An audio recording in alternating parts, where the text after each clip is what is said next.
Now, what about designing for the rich? I find, for example, recently I was in Lisbon and found one jewelry designer. And he's designing only for the rich, but fascinating jewelry design, high end. Each piece of jewelry would be tens of thousands of dollars, limited market. Whether you can say this again for most expensive purses. I mean, people buy $5,000, $10,000 purse.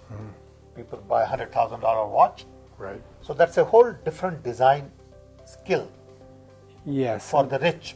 Yes. What's your view on that? It's a very traditional way of doing design. It existed before the Industrial Revolution. It's not terribly advanced or influential on the rest of the field. It's sort of a boutique activity that is what it is. It's a specialty that requires high personal skills, but not very sophisticated teamwork or management methods. But don't a lot of good designers go work for them because it's paying well? I don't think so. I think a small number of people who are artistic designers are stars in that area, and they probably attract a large number of young designers who want to be stars but probably get paid very poorly. Then what about designing for the bottom of the economic pyramid, which is a huge challenge? That's a very exciting area. As you know, C.K. Prahalad wrote about innovation and commerce in the bottom of the pyramid. I think C.K.'s work was very important, but it needed to go one more step. We need to push it one more step to not just thinking of them as consumers, but thinking of them as producers. That's what I used to tell CK all the time, that it is not about looking at the market at the bottom of the pyramid. It is what do we do to improve their income. Yes, exactly. At the bottom of the pyramid. Yeah. So then they have access resources to go buy products. Yes. You were the one who got us first involved in India by asking us to focus on the brick for the self-built homes. And Anjali Kelkar, a recent graduate student at the time, worked with me on that project, and we came up with the idea, the realization that it wasn't really the brick that was the first need. What they needed was money, not as a gift, but as the source of jobs. Absolutely. So we reframed it from a brick project to a job creation project. One of the jobs was creating bricks, so that need was fulfilled. But what they really need in the bottom of the pyramid is more money, and there's incredible energy and insight and speed and enthusiasm. If you walk through the streets of Dharavi, you see a little business on every slum dweller's floor. I remember you and your team going to Dharavi.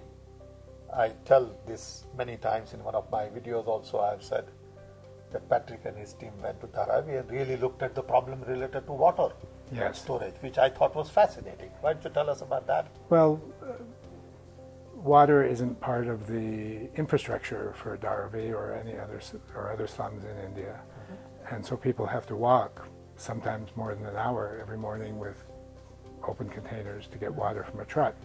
The truck doesn't get to them because the streets are too small. So we worked on so you have this expensive truck sitting on the edge of town, and people's time, which is worth a lot to them, is being spent walking to the truck. So we created a system where the truck came in with offloadable containers, large containers, that could be put on wheelbarrows and wheeled into the small streets of Dharavi to get water to the people, save them time, cleaner. And also your observation that people spend a lot of their floor space for storing water on the floor. Yes. And someone designed a plastic bag to hang water on the wall. Exactly. Which I thought was pretty interesting. Exactly. So you could have one container that can be kept cleaner and free of dust and doesn't use the precious floor space and uses unused wall space. Right, right. So again, it's a way of finding value in things that the value is there, but it's being wasted or unrealized.